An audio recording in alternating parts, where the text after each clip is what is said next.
picking up where we left off last time, today first we're going to talk about the pn-Junction. We're going to dive into the actual operation of the pn-Junction. But last time, what we had talked about were semiconductors in general. We talked about the lattice structure of a silicon crystal and how we have a situation where the silicon atoms have an outer shell with 8 spots and they have 4 valence electrons, and so they form this pattern, this lattice with other surrounding silicon atoms using covalent bonds, and they form a more stable structure. Then we talked about doping, and so doping was the introduction of these impurities. And the impurities, the examples we used were boron and phosphorus. They have a different number of valence electrons, either 3 or 5. And by introducing these impurities to the lattice structure, we free up some charge carriers for current conduction.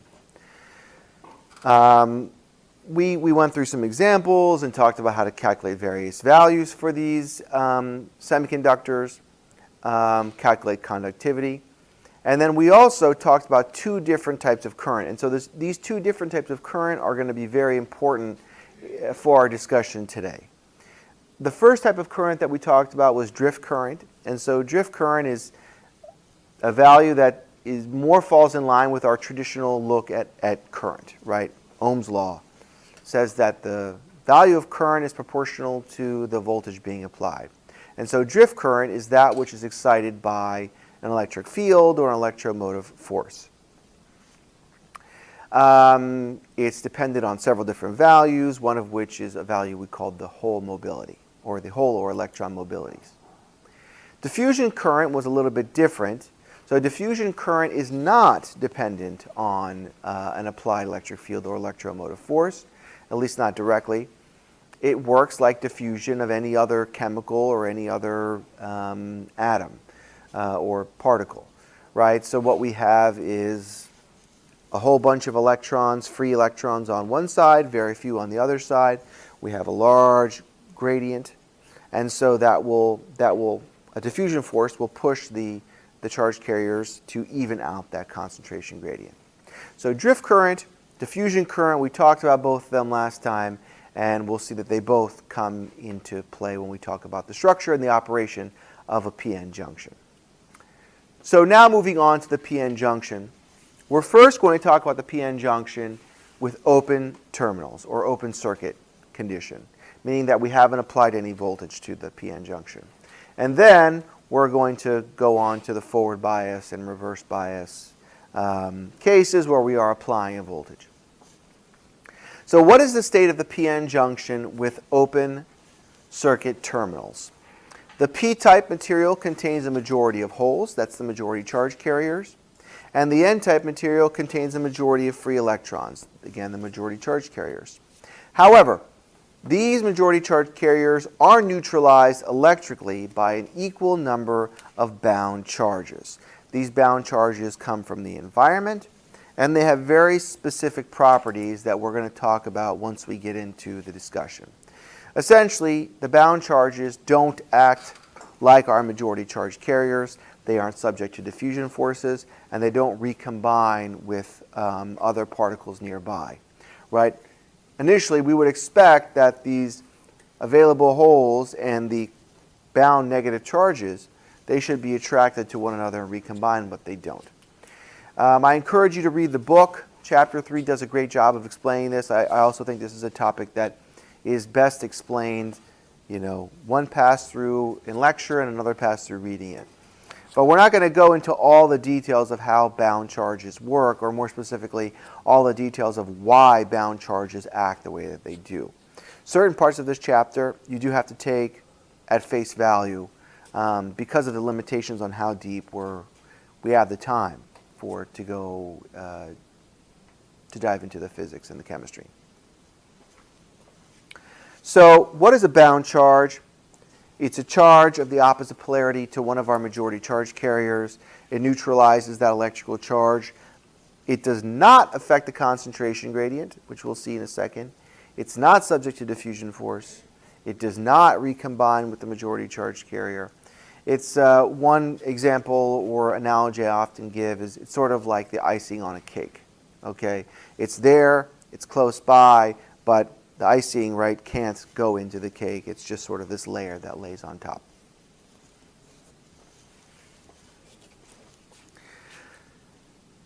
So what happens when a p-n junction is newly formed and the p and the n-type semiconductors first touch one another, first come into contact?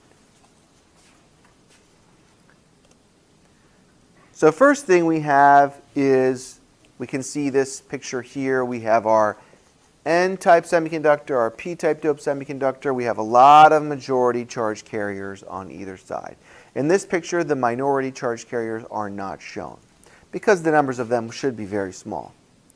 The smaller circles represent the bound charges. Okay, so we have negative bound charges on this side and positive bound charges on the other side.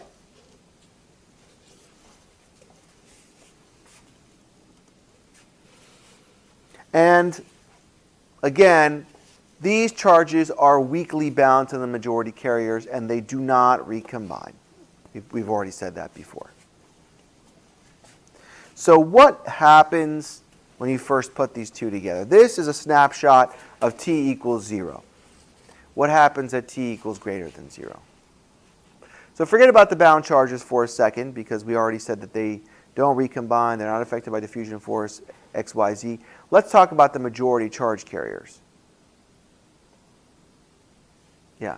So there's like a region that's going to form in the middle where Yeah. they combine together. Exactly. So skipping ahead a little bit, the first part of that process is noticing that there's a huge concentration gradient, right? So the concentration gradient you have is a lot of pluses and then almost no pluses. Again, these don't count as part of our concentration gradient. A lot of negatives and then no negatives. So the diffusion force pushing the holes to the right and the electrons to the left is going to be pretty large.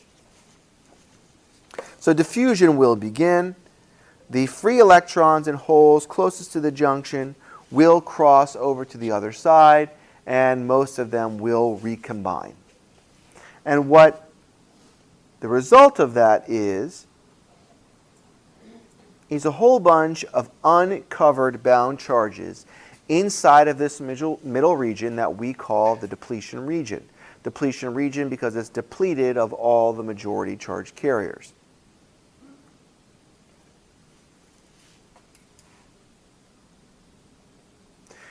So why does diffusion occur even when the bound charges neutralize the electrical attraction of the majority carriers to one another on either side? The answer to that, right, is that diffusion has nothing to do with electrical attraction anyway. So the fact that the bound charges electrically neutralize the majority carriers does not stop the diffusion. And so the diffusion continues and slowly evens out the concentration gradient. Now, the uncovered bound charges in the depletion region, let's talk about them for a second. These are all electrically neutralized. These are all electrically neutralized. But now, these, they lost their partner. So what we see is a barrier voltage does build up in the depletion region as a result of the uncovered bound charges. And so this barrier voltage will get larger and larger as the number of particles in the depletion region increases. So it starts out at 0, diffusion starts, uncovered bound charges, more uncovered,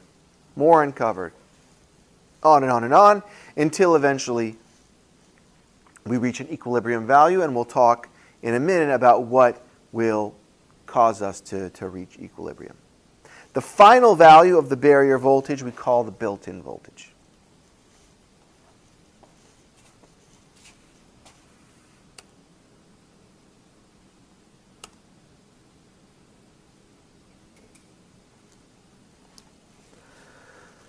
Okay, So now, the new thing about this picture is the arrows at the top here.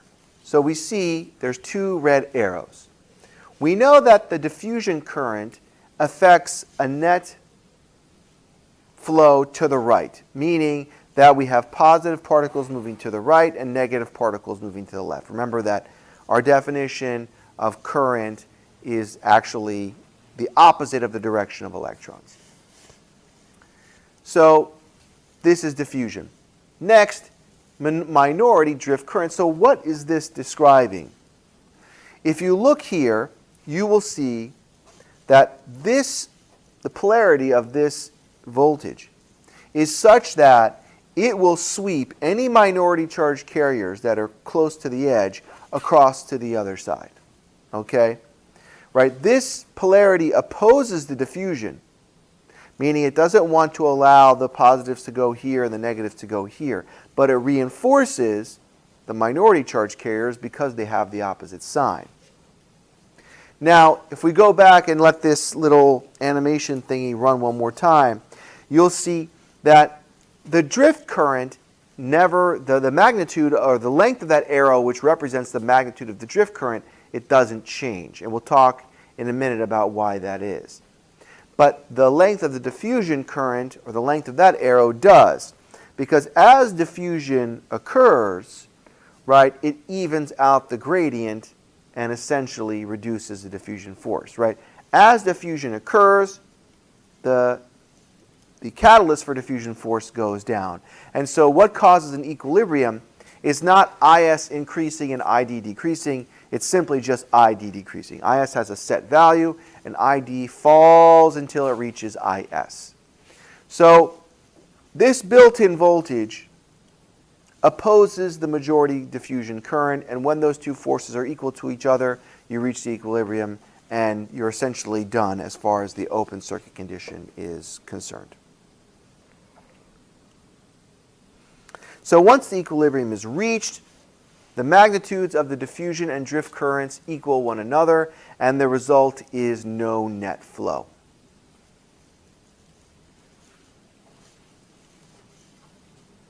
So now, let's talk a little bit about the built-in voltage. So the pn-Junction built-in voltage is the equilibrium value of the barrier voltage, or the final value of the barrier voltage. So it's defined to the right in equation 322. And so what you can see is that it's equal to the thermal voltage, which is a value we defined earlier on in chapter 3, if you remember when we talked about the Einstein relationship. Generally, it takes on a value between 0.6 and 0.9 volts for silicon at room temperature.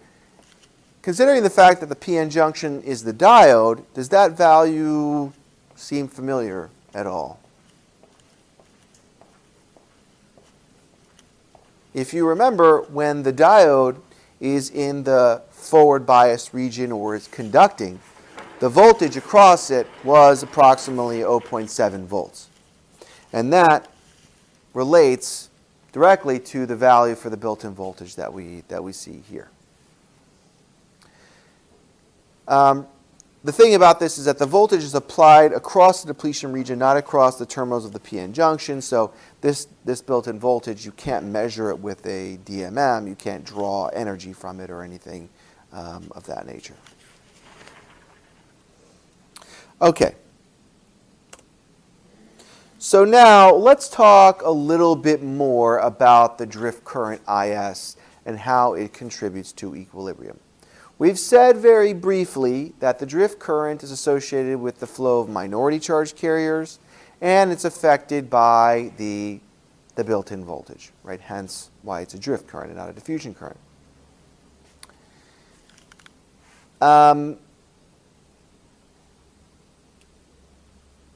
So some of the thermally generated charge carriers in both the P and the N-type materials will move towards and reach the edge of the depletion region as part of the process we were talking about previously.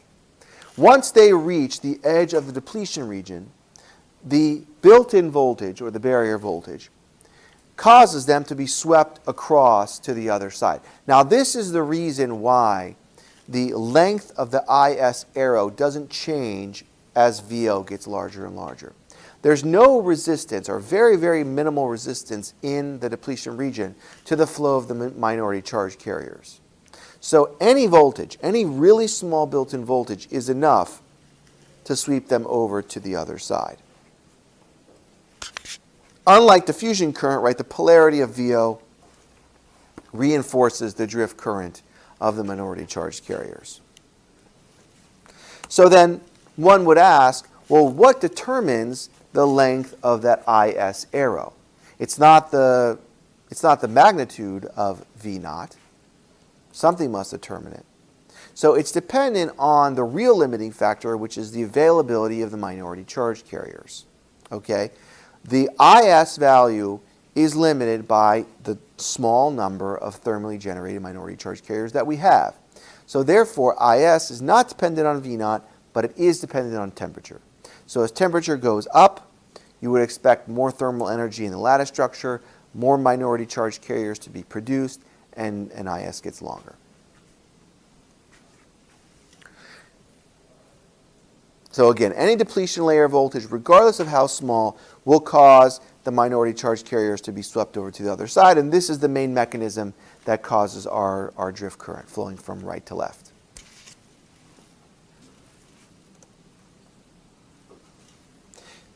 And so here is a similar, we've seen that already a couple times before.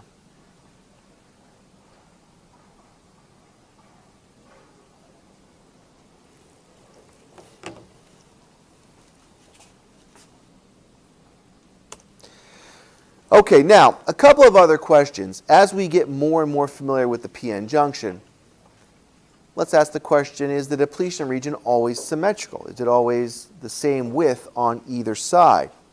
And the answer to that is no. And the reason why is because the real limiting factor is that the amount of charge on the left-hand and the right-hand side needs to be equal. If we have 4 electrons on the left-hand side, we need 4 holes or positive charges on the right-hand side. It needs to even out. And that makes sense because it's created by the majority charge carriers canceling out. So one uncovered bound charge is only created when another uncovered bound charge is created. So if we have a higher doping concentration on one side than the other, what we'll end up with is a lopsided depletion region. The depletion region will extend further into the area that has a lower doping concentration. If we have on one side, well, there's a picture that demonstrates this idea much better than how I can describe it. This picture. So if you look at this picture here, right, it shows that on the left-hand side we have a higher doping concentration.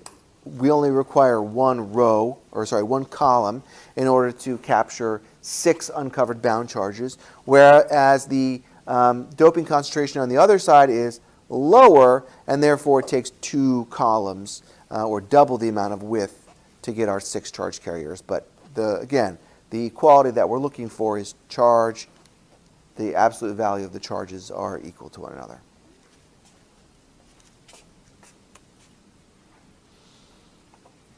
And these variables here, xp and xn, they will describe the width of the depletion region on either side. xp on the P side, xn on the N side. And you can see those variables are shown here on the bottom, xn, xp, and then we consider x equals 0 to be the center of the junction. So anything on the P side is negative, anything on the N side is considered to be positive.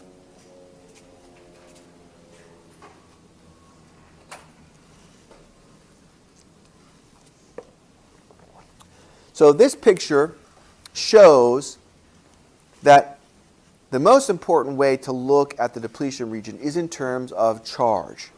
And so you see this graph here. What it says, on the x-axis we have x. On the y-axis we have charge, it says change, but charge density. Okay? And so on the left-hand side where we have a higher charge density, the width is less. On the right-hand side where we have a lower charge density, the width is wider. But the area inside of both of these rectangles is the same, which denotes that they contain the same amount of charge. We can also calculate from that graph the voltage that would associate from that charge, and it would look something like this right here. We've been mostly using a straight line to represent the built-in voltage, but that shape is more representative. Okay, now how do we define the charge stored on both sides? Equations 323 and 324 take care of this for us. So 323, 324 say that the absolute value of the charge is equal to the charge of an electron times the cross-sectional area times the width of the depletion region on either side times the concentration or the number of doping atoms.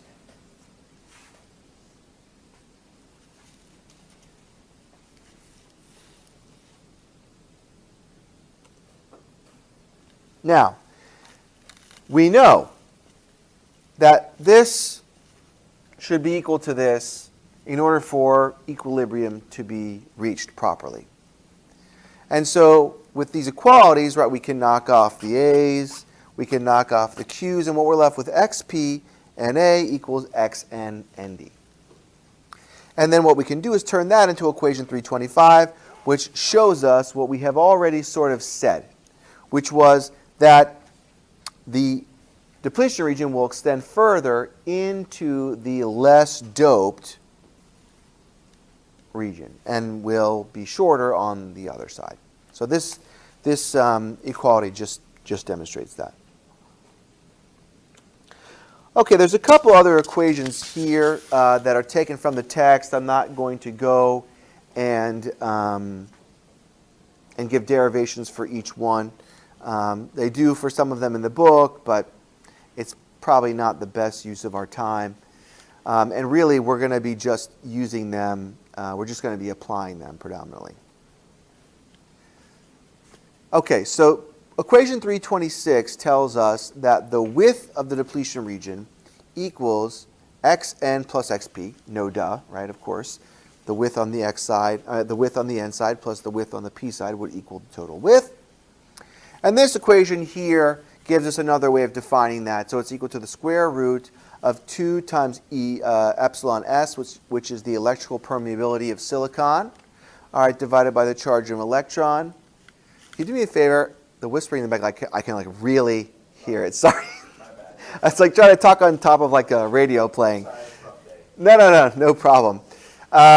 So 2 times the electrical permeability of silicon over Q times 1 over Na plus 1 over Nd times the built-in voltage. Okay, and so we can also take this version of the equation and turn it into 327 and 328 down below. All this says is that the width on the n and the p sides is proportional to W, and then the ratio of the concentration, the doping concentration values. So this chapter, I think I've said it several times before, I'll say it one more time. The way that we test this chapter is going to be a little bit different than chapters 1 and 2. The math in this chapter is relatively easy, but that being said, there's a lot more concepts and terms that you have to understand. Obviously, we've been going through some of these like mini animations and sort of talking about how the process occurs. You do have to have an understanding of that. And then lastly, there are going to be equations like these, a lot of them not necessarily sharing that many values with one another, that you have to know how to implement. Remember, this is a constant, and what Na and Nd are and V naught. So again, it pays. When we eventually get to the midterm that deals with this material, you should be looking at the cheat sheet and make sure that you understand all the equations that are on there.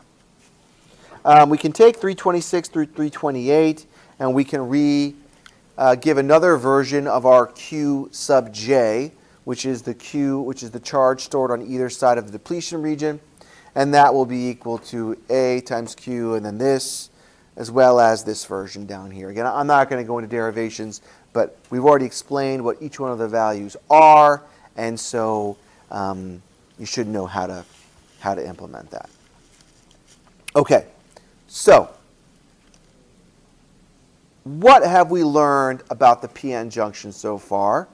I think we have a pretty good understanding of the way that this thing works when it's open circuited, when nothing is attached to it. So first things first, composition. The pn-Junction is composed of two silicon-based semiconductors, one p-type doped, one n-type doped. They're put together, there's a junction in the middle, there's terminals on either side, right? Majority charge carriers are generated by doping. The holes are present on the p side, free electrons are present on the n side. Again, nothing new there. The bound charges. They neutralize the majority carriers. They have some very specific characteristics. Again, they don't recombine with the majority charge carriers. They don't affect the concentration gradients. And we've talked about that already. The diffusion current, right, is applied to the majority charge carriers. What we see is that when we initially put the two sides together, we have a huge concentration gradient. A lot of one on the other side, none, a lot, and none. So there's a lot of diffusion force that's trying to push that towards the center, push those majority charge carriers towards the center. That diffusion force, what it does is it causes the majority charge carriers to go, they move to the center, they meet one another, and they disappear or they recombine. So as the charge carriers recombine, they release the bound charges or uncover the bound charges. And so inside of the depletion region, although we don't have any majority charge carriers, we do have the uncovered bound charges, which causes this built-in barrier voltage to appear. And so the value of the depletion layer voltage will be dependent on when equilibrium occurs.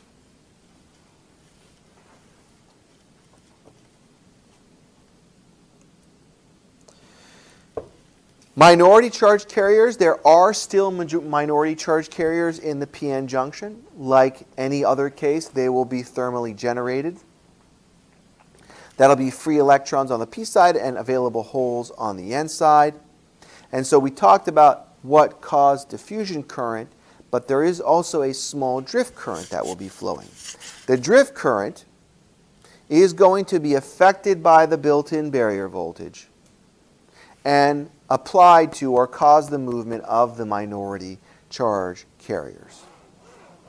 And so the equilibrium occurs when the diffusion current drops to the point where it's equal to, but has the opposite direction of IS.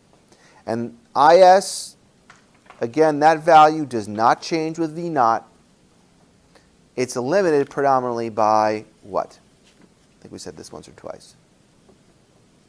What limits IS?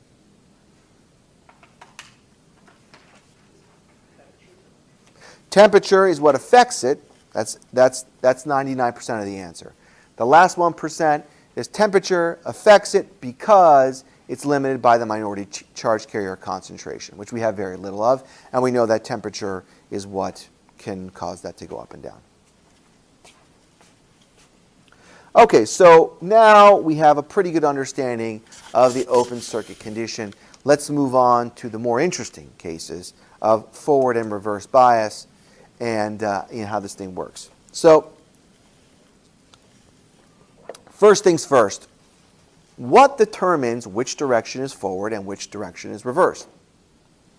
Essentially, it has to do with whether the voltage we apply reinforces V naught or works against V naught. So if the polarity of the voltage we apply reinforces V naught, then we're talking about the reverse bias case.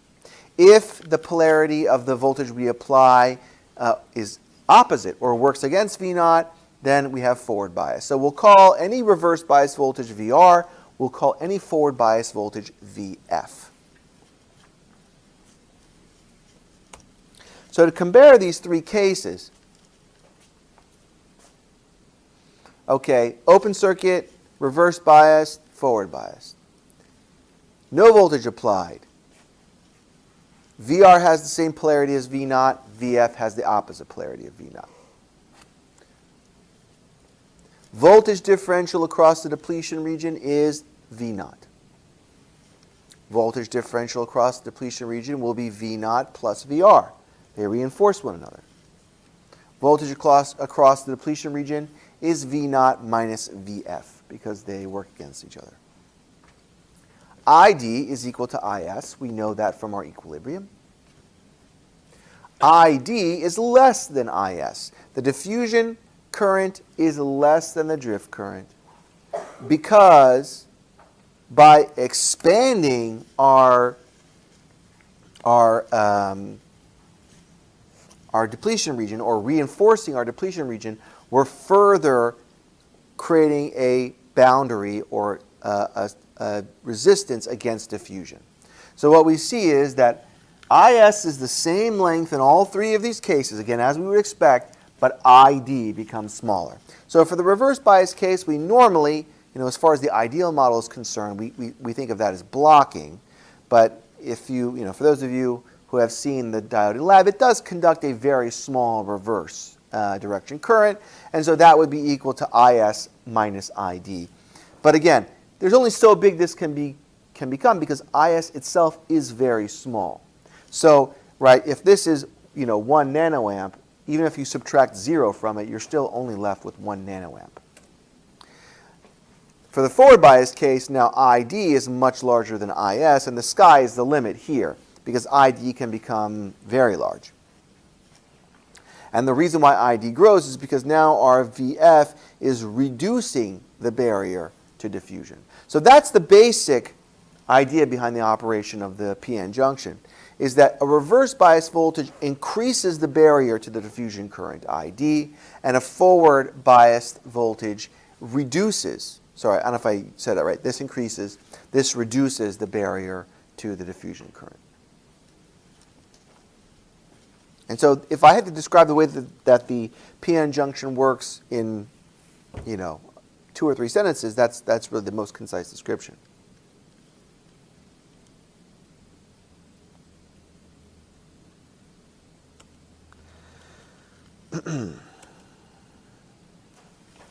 All right, so now that we've talked about those mechanisms, let's see how they affect some of the equations that we've already defined.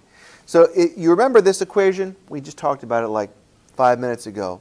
So this gives us the width of the depletion region in terms of the voltage across the depletion region. When we had the open circuit case, it was just V0. Now we're going to replace that with V0 minus Vf. We can also do the same thing down here when we talk about the charge stored in the depletion region. This, the permeability, charge of electron, doping concentrations times VO minus Vf. So you can see the width of the depletion region getting smaller, again, which you've already seen in the pictures. If we replace the voltage across the depletion region with V0 plus VR, then the width of the depletion region gets wider. We'll have more charge stored on both sides of the junction, and we have already seen that acts as a barrier against our diffusion current flow. Okay, so I think we've done a good job so far of talking about the math and how the forward or reverse bias voltage affects the numbers. But it's probably not 100% clear yet exactly what's going on inside of the PN junction and how are we getting current from one end to the other. And exactly, okay, we said, all right, VF works against the built-in voltage and VR reinforces it, but why exactly does that have the effect that it does? So let's take a little bit of a closer look. So in this picture right here, we're going to use a little bit of a different notation. And what I mean by that, so the bound charges are shown in the middle. We're not going to be discussing those anymore. We're actually going to take them out of the picture. The small circles now, instead of representing the bound charges, they represent the minority charge carriers. Hence, that's why there's no longer a one-to-one relationship. Okay? There are fewer. Now, this is not a very good example of the actual ratio because in reality it would be multiple orders of magnitude smaller, not 1, 2, 3, 4, 5, 6, 7, 8 versus 4. That's obviously that ratio is off. But for the purposes of demonstration, I think this works well. So we're going to get rid of the bound charges. We're not even going to talk about those anymore. And so what happens when we apply a forward bias voltage? So a forward bias voltage, you'll see this is the negative end of the EMF, which then will repel the negative majority charge carriers. The positive will also repel the positive. So not only does it decrease the voltage across the depletion region, because these, you can consider them being in series, right? So the voltage here will be the subtraction of the two. But it also pushes the majority charge carriers towards the center. And so as VF increases, the depletion zone becomes thinner and thinner, such that that barrier can no longer stop the diffusion from one side to the other. So applying VF essentially undoes the equilibrium and starts up this engine again, allowing diffusion from one side to the other. Now in this case, the diffusion will be, the magnitude of it will be more significant. Not all of the charge carriers are going to recombine because it'll be occurring at a higher rate. And so some of the majority charge carriers will actually reach the other side, okay, and will become what we're going to call new minority charge carriers. Because even though they started out as majority charge carriers, once they end up on the other side, now they're part of the minority, right? A minus over here is a majority, a minus over here is a minority. Okay, so now what we're going to see is that there's really 4 different types of diffusion that are going to be happening all at once. You have the diffusion force of the majority charge carriers trying to push them to the other side. You have the diffusion force for these majority charge carriers trying to push them to the other side, right? That's 2. But we have now 2 more, because now you can see there's a buildup of minority charge carriers right here, and so they're going to want to even out by pushing in that direction. Then the same thing over here. There's a buildup of minority charge carriers. They're going to want to push in that direction in order to even out. So we have 4 different diffusions happening all at once. So if we look at this slide here, we can see the buildup of the minority charge carrier concentration gradient as a result of applying VF. Now I used a straight line. It would really be more curved, but it was just easier to draw that way. And so again, right, this demonstrates how this gradient will cause a diffusion of the minority charge carriers that way and that way. If you take away VF, you end up back here. It kills the diffusion. If you apply VF again, it causes the buildup. So this is very much not a permanent process. That's the reason why once you forward bias the diode once, it's not like it conducts forever. As soon as you remove the voltage source, the concentration gradients will go away, the width of the depletion region will go back to what it was originally, and it essentially stops. Okay, so where are we in this process? We have talked about applying a voltage, the majority charge carriers cross over and become new minority charge carriers. And now we're going to see that these buildups will diffuse out.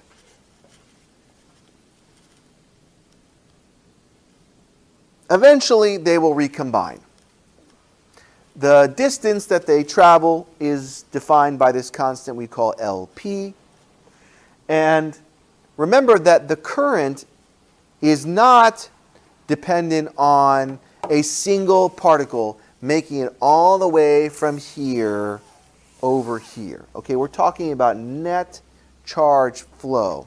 So even though these particles go from here to here and then recombine, they're still contributing. Okay, it's almost like a relay race in terms of handing off. They're contributing to moving particles in the quote-unquote right direction. So all 4 of those diffusion forces together are sort of together adding up to create the current flow that we're going to see as the net in the end. So the process, and then after that we have more majority charge carriers that cross over to create more minority charge carriers, and the source adds new majority charge carriers. Anyway, you can see how the process continues on and on. Majority charge carriers come in, they cross over, they become minority charge carriers, they diffuse. They get rid of majority charge carriers, and then more are put in, and then the whole process just keeps going and going. So it's a little bit unexpected that a voltage source is sort of controlling the rate of diffusion, okay, even though diffusion current is not dependent on electric field. It's an indirect relationship, right, because the EMF is affecting the depletion region, and the depletion region is what is affecting the diffusion. So, funny enough, right, it's diffusion which is the governing current flow that we have within the PN junction, and not drift current, which seems counterintuitive given the fact that it's affected by a voltage source. So the system wouldn't reach like an equilibrium unless you took it away? Exactly, right. The source prevents it from reaching the equilibrium because it's constantly supplying new particles and essentially replenishing the concentration gradient over and over again. Yeah, but like if you do take it away, then everything returns back to normal, or back to the way it was in the open circuit. So now we have to ask ourselves the question, well, with so many things going on, how are we going to define the current flow? Right? Because the current flow is the rate at which these processes occur, but there's like 3 or 4 or 5 different processes happening. Essentially what we have to do is we have to figure out which one is the slowest. Okay, it's like if you're building a car, right? If you have a really fast engine, you have a really great body and really, tires that allow a high speed, but the transmission doesn't allow high speed, that's how fast your car can go. So same thing here with how fast this current can flow. We have to see what is the slowest process, and that's what dictates it. Now, as you would expect, the flow of electrons and holes from the source, that's fast. Okay, so that's not our limiting factor. And actually, the diffusion of the majority charge carriers across the boundary, that's also relatively fast. There's a lot of majority charge carriers, and the distance is small because really you're just moving across the junction. But the slow process is the diffusion of the minority charge carriers. Once the minority charge carriers are here and they emanate out, that's significantly slower than the other parts of the process. And so we define the net current of the PN junction based on that. And so that's what I said right here. Right? The limiting factor is going to be the rate at which the new minority charge carriers diffuse to recombine with the majority charge carriers. And so what determines this rate? A couple different values, VF, and then the diffusion lengths themselves, VP and VN.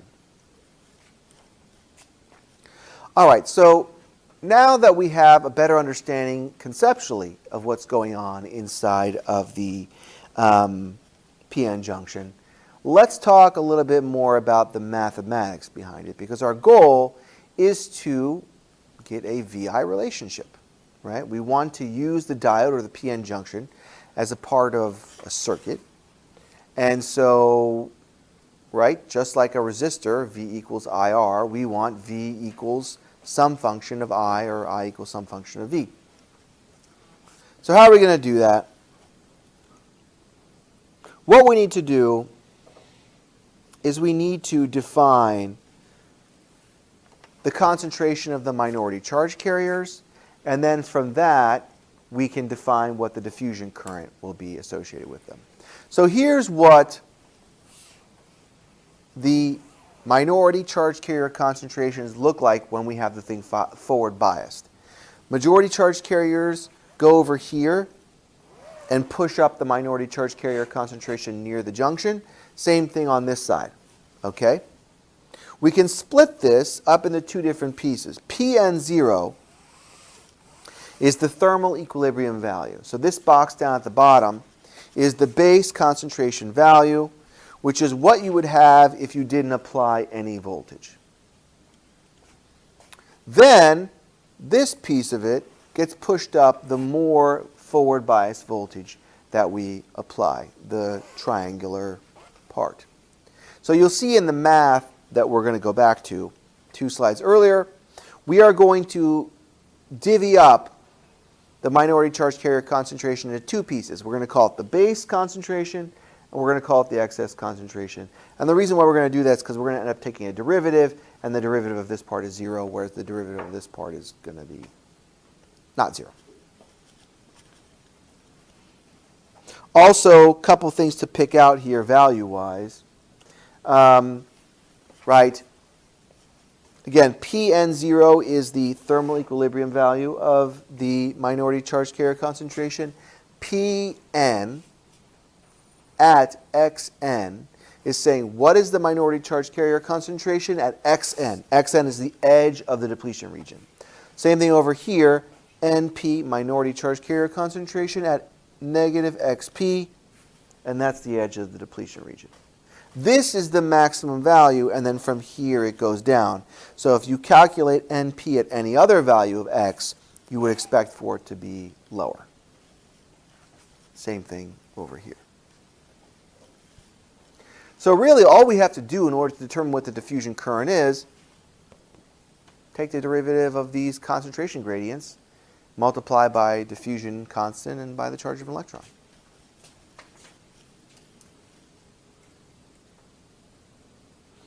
So,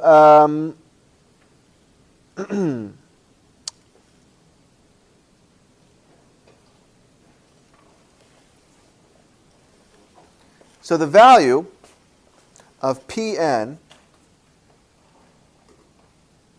at the edge of the depletion region is going to have 2 parts, right? We'll have our excess and we'll have our base concentration. The base concentration is Pn0, and the excess concentration is Pn0 times e to the v over Vt, right? It builds up as the voltage gets larger. Now, this equation only gives us Pn at the edge of the depletion region, at x sub n. If we want to expand this for all x's, meaning we can get the value further to the right, we have to add the part that describes how it exponentially decreases with x. And so that is adding on this chunk. So this is all the part from before. And then now what we're going to say is that, so the base part is not affected by x, right? The base is always the same. It's a rectangle. The excess is times e to the minus x over x sub n over L sub p. All right?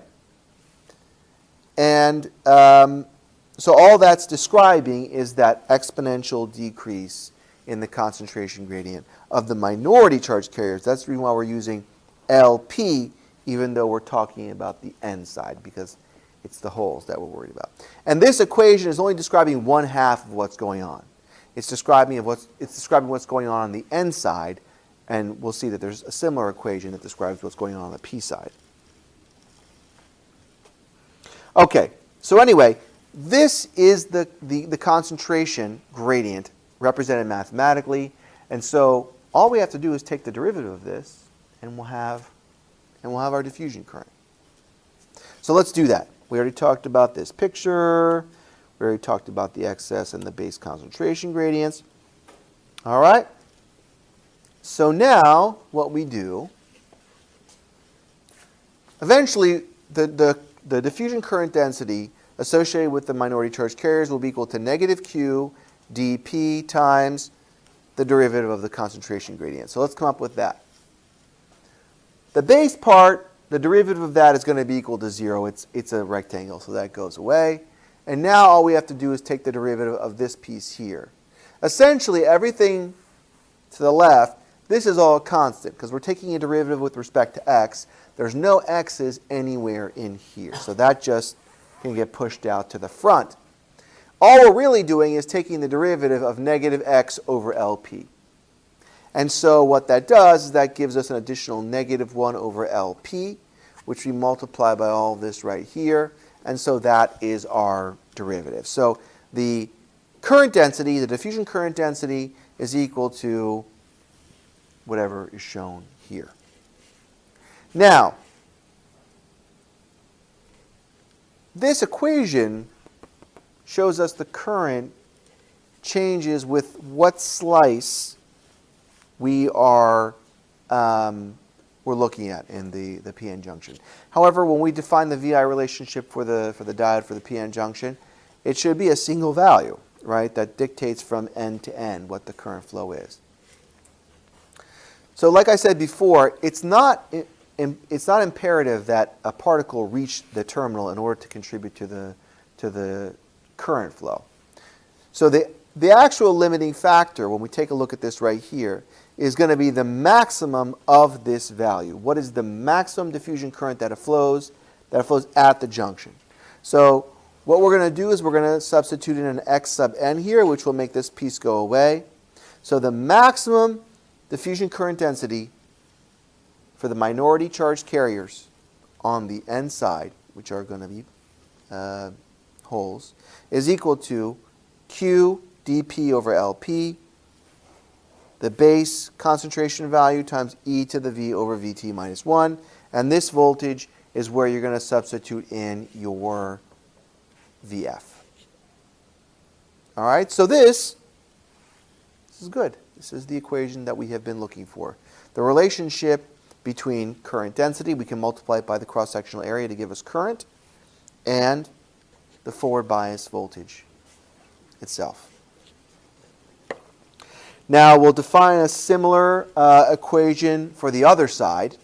We haven't done that yet, right? We've only been working with one side, so we can define a similar equation 338 for the other side. Same structure, different diffusion, constant diffusion length, and then obviously we're going to use the thermal equilibrium, the thermal equilibrium value for the N as opposed to the P. And then, to get the total current, all we have to do is sum the two together. So the total current will be equal to the cross-sectional area times the sum of the two current densities. Those are the two current densities. We add it all together. And yeah, I mean, that's really it. So this equation here and this equation here, because this is the form you'll most likely see later on when we get into chapter 4. The only difference between this form here and this form here is that we take a whole bunch of constants and we push them into IS, which is that same drift value from before.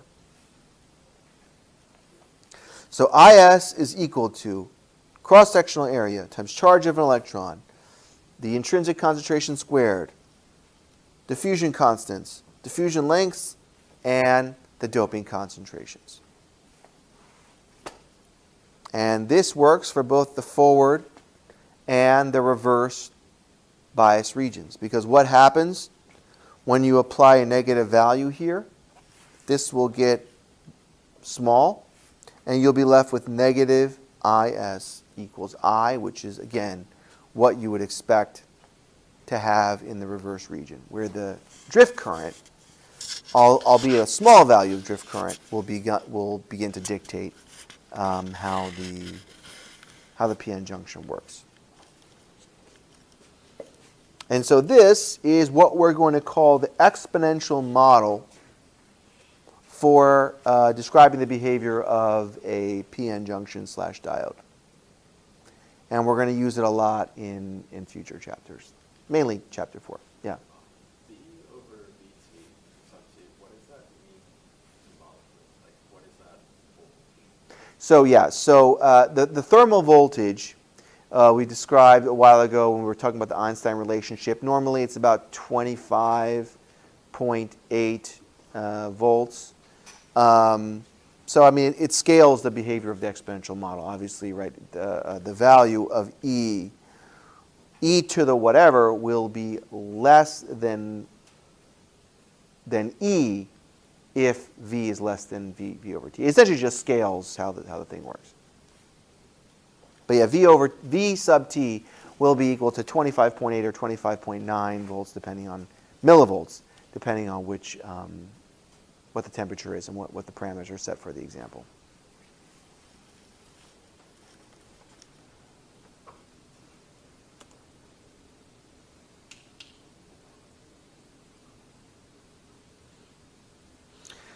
Then the last question we ask here, so why is the diffusion current dependent on the concentration gradient of minority charge carriers? Essentially, it isn't. It isn't dependent on the original concentration of the minority charge carriers. It's dependent on the new charge carriers, which used to be majority charge carriers, which are then, before that, supplied by the source. So anyway, I just wanted to clarify that point. We can take a look at the exponential model here. IS, we're going to begin calling that the saturation current as opposed to the drift current because we want to refer to it in more general terms. So it's the maximum reverse current which will flow through the PN junction. It's proportional to the cross-section area of the junction. And a typical value is 10 to the negative 18 amps. So this is a value of current that, for the equipment that we have, you really wouldn't observe anything.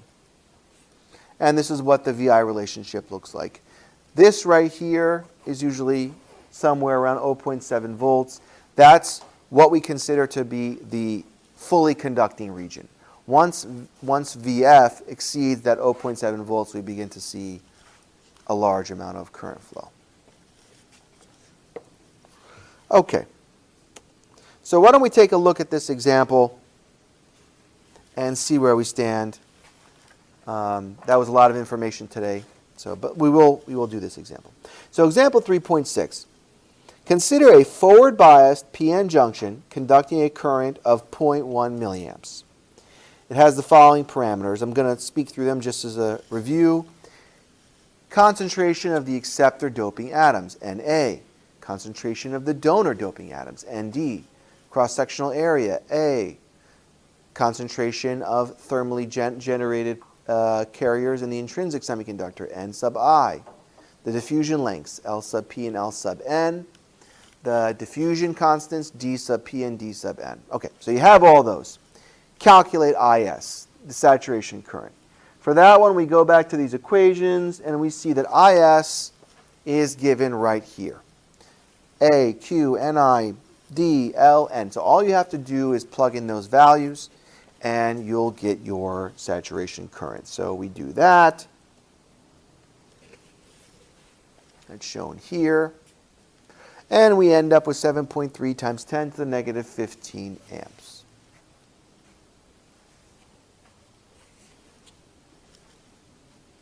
Next part of the question. Calculate the forward bias voltage. So we're going to go back to this equation here. Up top. We know what IS is. We just calculated it. VT is a constant. And they told us that we're conducting 0.1 milliamps. So now all we have to do is use a natural log to work backwards and calculate what V is. So that's shown here. One simplification you'll see that we made, which makes the problem a lot easier, is getting rid of the -1. So when can we do that? When the voltage is significantly larger than the thermal voltage. So let's say 1 order of magnitude. So this is 25 millivolts. When V equals 250 millivolts, often we can get rid of the -1 because it's not going to have a significant effect anymore anyway. So what I'm going to do, I'm going to assume the -1 goes away, and we'll check the answer at the end to see if it satisfies that condition. So we get rid of the -1. We're left with I equals IS e to the V over VT. We take a natural log. We divide by IS. And so what we end up with is that the forward bias voltage is equal to the thermal voltage times the natural log of the current that was given to us divided by the saturation current. So we calculated this. This was given to us. This was given to us. And we end up with a voltage of 605 millivolts. Now, we go back and check our assumption that we made at the beginning. So is 605 millivolts drastically greater than 25.8 millivolts? It is. So our assumption in the beginning was okay. It worked.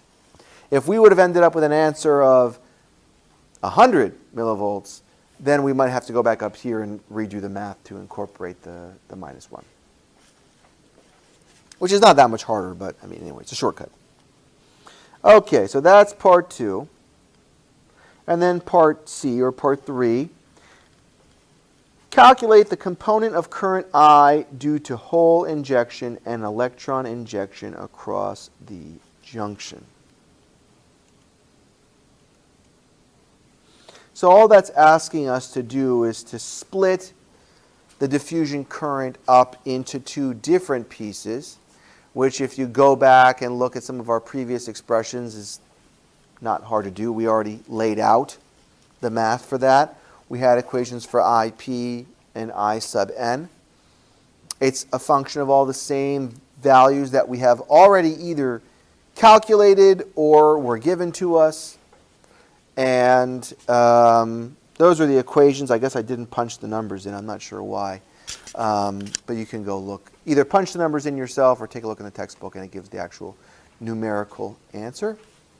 And then we'll end it right here, assigning homework number 7. So that'll be due a week from today. Well, that's spring break, so 2 weeks from today. All right.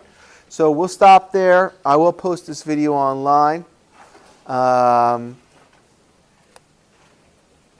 Yeah, I mean, I know we're all like wondering what the school's going to do. As of right now, we're still running classes. I know a lot of Princeton and some other schools have extended spring break a little bit. So the way I look at it, it's actually good where we are in the class because we got one midterm out of the way, so we probably won't need one for a while. So if you feel sick, obviously stay home. I'll be posting all the video lectures. So this class actually will work really well because we can kind of run off that for a small bit if we need to. Okay?